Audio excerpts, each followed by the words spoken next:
Évangile de Jésus-Christ selon saint Luc. En ce temps-là, Jésus disait à ses disciples : « Moi, je vous le dis, faites-vous des amis avec l'argent malhonnête, afin que, le jour où il ne sera plus là, ces amis vous accueillent dans les demeures éternelles. Celui qui est digne de confiance dans la moindre chose est digne de confiance aussi dans une grande.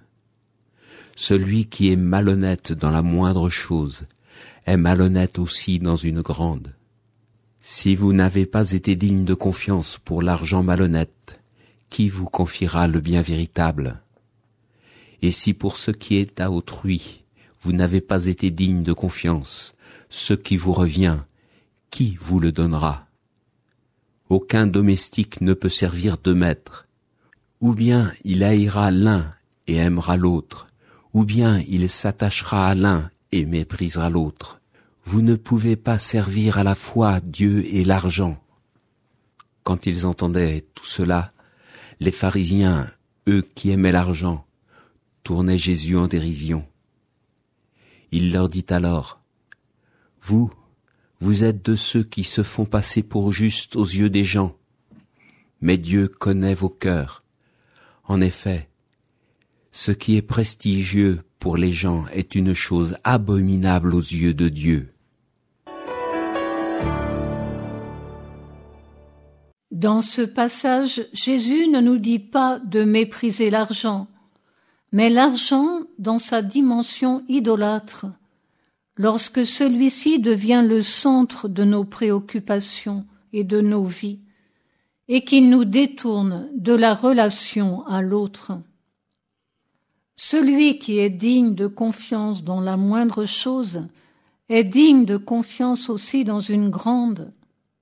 Celui qui est malhonnête dans la moindre chose est malhonnête aussi dans une grande. Si vous n'avez pas été digne de confiance pour l'argent malhonnête, qui vous confiera le bien véritable ?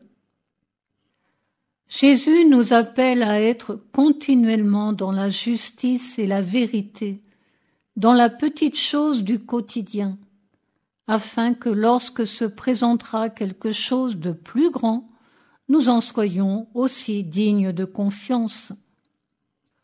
Nous pouvons nous poser la question : quel est ce bien véritable dont il nous parle ? Mettons-nous à l'écoute de saint François d'Assise, lui qui a renoncé à cet argent qu'il pouvait gagner comme drapier à la suite de son père. Dans les louanges de Dieu, il dit : « Tu es le bien, tu es tout bien, tu es le souverain bien, Seigneur Dieu, vivant et vrai. » Et dans ses louanges pour toutes les heures, s'adressant à Dieu, il l'appelle souverain bien, bien universel, bien total, toi qui seul es bon. Ce bien véritable, ne serait-il donc pas Dieu lui-même qui connaît le fond des cœurs et nous procure toute grâce ? L'évangile du jour était commenté par une sœur Clarisse du monastère Sainte